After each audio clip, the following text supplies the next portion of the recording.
विधानसभा नियम 47 अन्वये जिवंत 7/12 मोहीम राबवण्याबाबतचे एक निवेदन सभागृहात मांडतो। 7/12 मोहीम मी वाचतोय निवेदन। अध्यक्ष महोदय, मयत खातेदार यांच्या वारसांना शेतजमिनीच्या अनुषंगाने विविध दैनंदिन कामकाजाकरता आवश्यक असणाऱ्या कागदपत्रांमध्ये वारसाची नोंद विहित कालावधीत अधिकार अभिलेखात न झाल्याने विविध अडचणींना समोर जावे लागते। सदर अडचणीचे निराकरण तातडीने व्हावे या दृष्टीने महसूल विभागामार्फत राबविण्यात येत असलेल्या 100 दिवस कृती कार्यक्रमांतर्गत बुलढाणा जिल्ह्यातील सर्व गावांमध्ये दिनांक 1/3/2025 पासून जिवंत 7/12 मोहीम राबवण्यात येत आहे। या मोहिमेअंतर्गत मयत खातेदारांच्या वारसांच्या नोंदी अधिकार अभिलेखामध्ये अद्ययावत करून मयत खातेदारांच्या वारसाच्या नोंदीचे कामकाज पूर्ण करण्यात येणार आहे। बुलढाणा जिल्ह्यामध्ये राबवण्यात येत असलेल्या या नाविन्यपूर्ण मोहिमेची शासन स्तरावर दखल घेऊन शासनाने सदर मोहीम संपूर्ण राज्यामध्ये राबवण्याचा निर्णय घेतला आहे। त्यानुसार राज्यातील सर्व जिल्ह्यामध्ये जिवंत 7/12 मोहीम राबवण्याबाबत दिनांक 19/3/2025 च्या शासन निर्णयाद्वारे सूचना निर्गमित करण्यात आल्या आहे। सदरची मोहीम संपूर्ण राज्यामध्ये राबवण्याबाबत कालबद्ध कार्यक्रम निश्चित करण्यात आला असून ही मोहीम 1/4/2025 पासून राबवण्यात येणार आहे।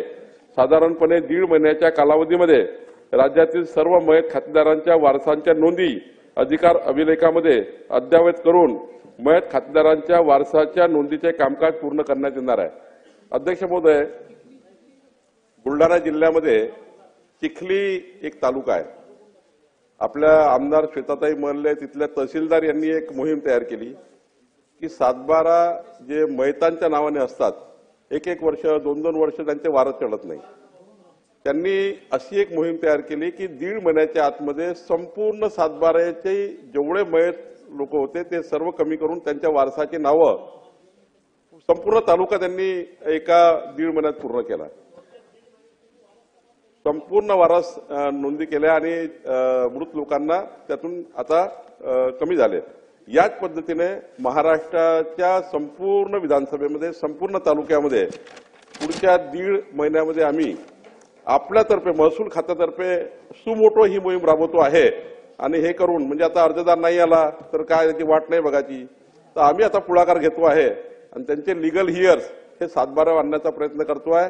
म्हणजे त्याला साधारणतः जिवंत 7/12 म्हटलं आहे, काही ठिकाणी मृत नाव आहे, त्यामुळे त्याला मृताची नावं कमी करून जिवंत 7/12 करणे अशी मोहीम राबवण्याचा निर्णय आपण केला आहे।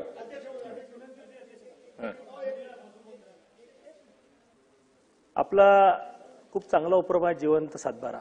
याच्यामध्ये फक्त एकच गोष्ट क्लॅरिफिकेशन द्याल की वारस चढवताना त्यांनी सक्सेशन सर्टिफिकेट न मागता तलाठ्याचं वारसा हक्काचं प्रमाणपत्र जर भेटलं त्याप्रमाणे करावं, नाही तर सक्सेशन सर्टिफिकेट काढण्यात 10,000 खर्च येते भाऊ, 4-4 महिने निघत नाही। एवढं फक्त क्लॅरिफिकेशन तहसीलदार लेवलवर करावं लागेल। अध्यक्ष महोदय, मंत्री महोदयांनी खूप चांगला उपक्रम राबवला आहे। सन्माननीय आमदार महोदयांनी त्याच्यामध्ये पुढाकार घेतला आणि ती राज्याला मोहीम सुरू होते, चांगली गोष्ट आहे।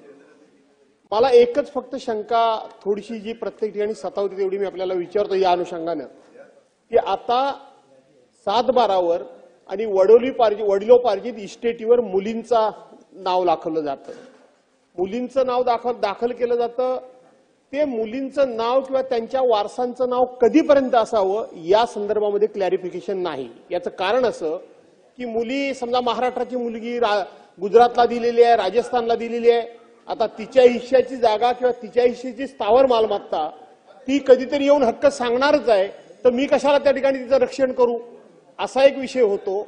वर्षानुवर्ष ते दस्त देखील भरत नाही आणि म्हणून मुलीचं नाव लागावं ह्याला माझा विरोध नाही, परंतु त्याच्या पुढे किती पिढ्या ते नाव लागलं जावं याच्या संदर्भामध्ये कुठेही क्लॅरिफिकेशन नाही। अनेक अधिकाऱ्यांना मी विचारलं तर ते काही सांगत नाहीत, तर त्या संदर्भात आपण काय माहिती देऊ शकाल काय की किती पिढ्या मुलीचं नाव पुढे त्या वडिलोपार्जित इस्टेटीला लागू शकतं? प्रशांत एक मिनिट यामध्ये बरीच वर्ष जे मृतांची नावं आहेत तर बरीच लोक त्या गावात राहत नाही। आणि होतंय काय मंत्री महोदय, समजा एकाला 3 मुलं आहेत तर गावात माहितच नसतं, तिसरा मुलगा तो लहानपणापासून दुसरीकडे असतो, पण त्याचा हक्क अबाधित असतो. तर याची पेपर नोटीस जर दिली आपण 1 महिना पूर्व की अशी आम्ही ही मोहीम राबवतोय, असे मृत लोकांची नावं टाकून किंवा यांचे सातबारा आम्ही जिवंत करणार आहोत, तर तलाठ्याला काय होतं मंत्री महोदय, तलाठी काय करतात, कधी कधी मुद्दाम काहीतरी चूक करतात, पण ते 30 वर्ष लागतात ती चूक सुधारायला सुप्रीम कोर्टापर्यंत, आणि नंतर त्या तलाठ्यावर काही कारवाई होत नाही, तो रिटायर झालेला असतो. पण माझी विनंती आहे, आता करताना सर्वांना नोटिसेस देऊन, म्हणजे पेपर नोटीस किमान देऊन 1 महिन्याची मुदत देऊन ते वारसा जर लावले तर ते जास्तीत जास्त योग्य प्रमाणे राहतील. हा माझा सजेशन आहे. माननीय अध्यक्ष महोदय, यामध्ये पहिला प्रश्न रणधीर सावरकरजींनी यांनी याच्याबद्दल उपस्थित केला. सक्सेशन सर्टिफिकेटची याच्यामध्ये फार गरज नाही आहे, कारण आपण तहसीलदारही लिगल हिअर्स त्या ठिकाणी चौकशी करू शकतं. त्यामुळं 100% आम्ही तहसीलदार मार्फत लिगल हिअर्स सर्टिफिकेट इश्यू करून त्या ठिकाणी आपण सातबारा नोंदी घेऊ, जिवंत सातबारा नोंदी घेऊ, कारण सक्सेशन सर्टिफिकेटला 6 महिने लागतात आणि आपण त्याची प्रसिद्धी करून देणार आहे. त्यामुळे कोणाचं काही ऑब्जेक्शन आलं तर आपण ते विचारात घेऊ. माननीय भास्कर जाधव साहेबांनी सांगितलं की बहिणीचे नावं, आता यामध्ये सुप्रीम कोर्ट, हायकोर्ट, सिव्हिल कोर्टाचे इतके निकाल आहे की कुठल्याही वडील मयत झाल्यावर त्यांच्या बहिणीचे, त्यांच्या पूर्ण परिवाराचे नाव त्या सातबारावर येतात. आता कुणाचं नाव सातबारावरनं काढलं, जोपर्यंत तो हक्क सोडण्याचा लेख लिहित नाही, हक्क सोडण्याचा लेख जोपर्यंत संबंधित वारसदार लिहित नाही, तोपर्यंत आपल्याला कुणालाही, म्हणजे त्या सिव्हिल कोर्ट केस होतील, हायकोर्टमध्ये केस जातील, कुणालाही अधिकार नाही. जोपर्यंत ती बहीण हक्क सोडत नाही तोपर्यंत कुणालाही असे अधिकार नाही आहे. राहणार ते बघणार कोण, त्याचा दस्त भरणार कोण, त्या कुठे आहेत, काय आहेत. त्यामुळं ती प्रॉपर्टीची इतकी हानी होते, कारण प्रॉपर्टीचा दस्त मी भरायचा आणि आयत्या वेळेला हक्क कुणीतरी येऊन सांगायचा, मग मी का भरावं.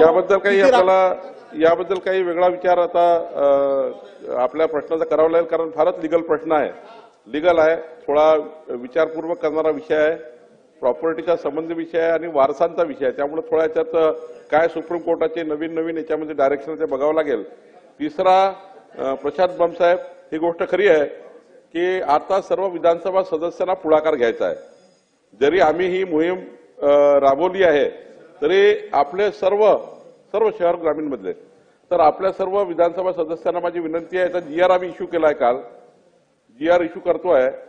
विधानसभा सदस्यांना माझी विनंती आहे की आपापल्या मतदारसंघात यामध्ये बैठका घ्याव्या, तहसीलदार ADO सोबत आपण बैठका घ्याव्या आणि बैठका घेऊन आपापल्या मतदारसंघात हा प्रकल्प हा योजना आपण राबवावी, जेणेकरून जो शेतकरी आपल्या मतदारसंघातला आहे त्याला जे हेलपाटे मारावे लागतात ते हेलपाटे मारावे लागणार नाही.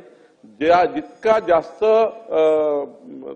याच्यामध्ये विधानसभा सदस्य इन्व्हॉल्व्ह होतील तेवढी ही मोहीम यशस्वीपणे होईल. कारण जसं श्वेताताई महल्ले यांनी स्वतः 4 बैठकी तहसीलदारकडे घेतल्या, AGM कडे घेतल्या, प्रांताकडे घेतल्या. माझी सर्व सदस्यांना विनंती आहे की आपापल्या मतदारसंघात या बैठकी घेऊन या संपूर्ण योजनेला आपण त्या ठिकाणी पुढे न्यावं आणि आपापल्या मतदारसंघामध्ये आपापल्या भागातल्या शेतकऱ्याला न्याय मिळवून द्यावा, अशी विनंती मी सभागृहाला करतो.